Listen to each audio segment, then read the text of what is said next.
Hi everyone, my name is Camila. I'm the blogger Pies and Tacos, and today we're talking about dulce de leche. So in the past couple days, I made dulce de leche 5 different ways. And I'm going to talk to you about the ways that I've made the dulce de leche, and I'm also going to tell you which ones I prefer. So the first way we're going to talk about is the baked dulce de leche, which is this one. So to make dulce de leche in the oven, all you have to do is open a can of condensed milk, pour it in a baking pan like this, and then place it inside another baking pan, a larger one. Fill that one up with water to create a water bath, and then you cover the pan and you bake this for 2 to 3 hours, stirring every so often. So the results are this first one over here. If you notice, the color of the dulce de leche is way lighter than the other ones. I baked it for about 2.5 hours. It would be good maybe to fill cupcakes or to make a trifle or something like that, or just eat it with a spoon. And also, as you're baking it, even though you have a lot of water on the bottom pan, the sides are going to scorch. So the dulce de leche is going to end up being a little bit lumpy, but it is delicious.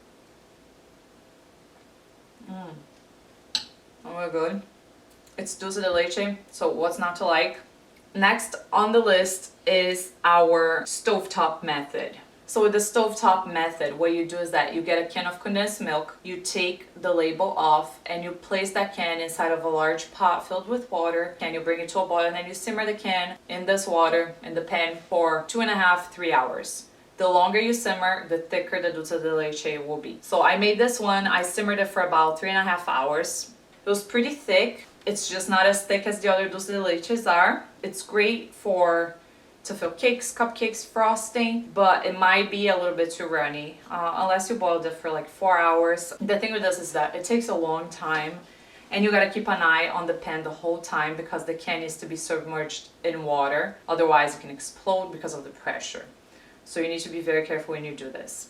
And also, you need to be mindful that after the dulce de leche is done cooking in the can, you cannot open it for a few hours until it has cooled down all the way. This is very important. So this one right here, is a little bit richer than the first one.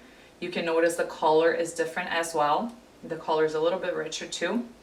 And the consistency is a little bit thicker than the oven method one. The reason why I don't like this method is because it takes a long time. And you also need to check on it constantly to make sure that the pan has enough water. The next method we're going to talk about is the pressure cooker method.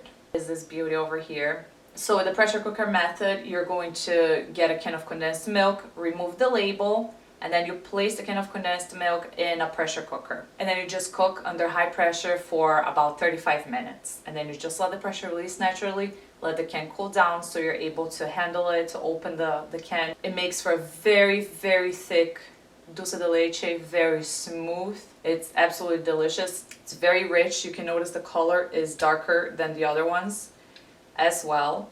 So this is the best method for frosting, for filling cakes, for filling donuts, or anything like that, because you can even pipe this dulce de leche because it's so thick and so smooth. And also, it takes only 35 minutes compared to the other ones that take 3 hours, 4 hours. This is only 35 minutes in the pressure cooker.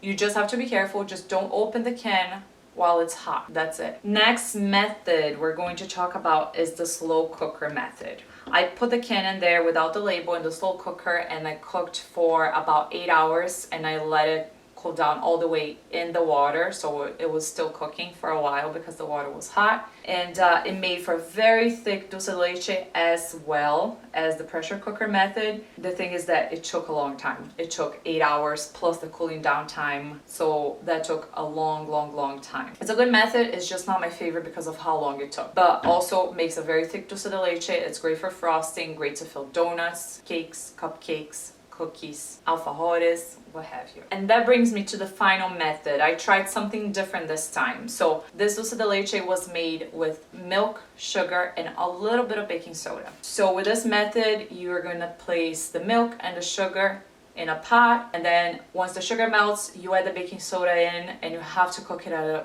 really low heat for about 2 to 3 hours until it reduces. So you have to stir constantly so it's not burning on the bottom.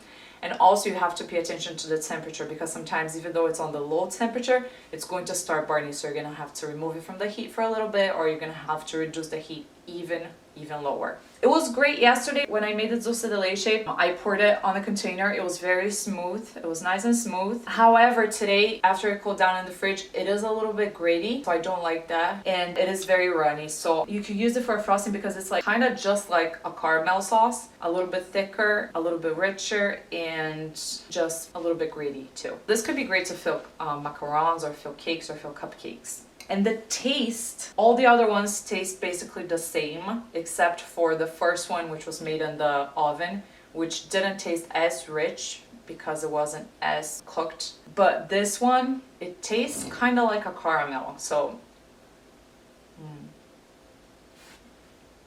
it's really good. It's really delicious. It's unlike any other dulce de leche I've ever had. It does taste like dulce de leche a little bit. It tastes like a mix between dulce de leche and caramel. It's delicious. I like it. It's a lot of trouble to make it because you have to constantly be there and stirring for like 3 hours. It doesn't make like for a super silky and smooth dulce de leche that you can pipe. I'm not sure I'll be making this type again. It's very interesting. It was very nice making. It was fun. If you enjoy dulce de leche like I do, I recommend that you make this and that you try it, because you might love it. The taste is very unique. So my favorite, the verdict. Let's get to the verdict. The verdict. So let's get to the verdict. My favorite, by far, you probably already guessed it, is the pressure cooker method. It's thick, it's smooth, it's luscious, it's just beautiful. It's my favorite. It's fast to make it. It just takes 35 minutes plus the cooling down time. So it is my favorite method, and you can pipe it. So if you put this in a piping bag and you pipe it like on a cookie or on donuts, it's going to hold its shape, which doesn't happen to any of the other dulce de leches except for the slow cooker one. But that one just takes a long time to make. So that's it. There you have it. I hope you enjoyed this video, and I hope you enjoy dulce de leche as much as I do. I have so many dulce de leche recipes on my blog and more to come. So make sure to check out my blog, check out all my dulce de leche recipes. I'll put a link down below. And thank you for taste testing dulce de leche with me today. Bye.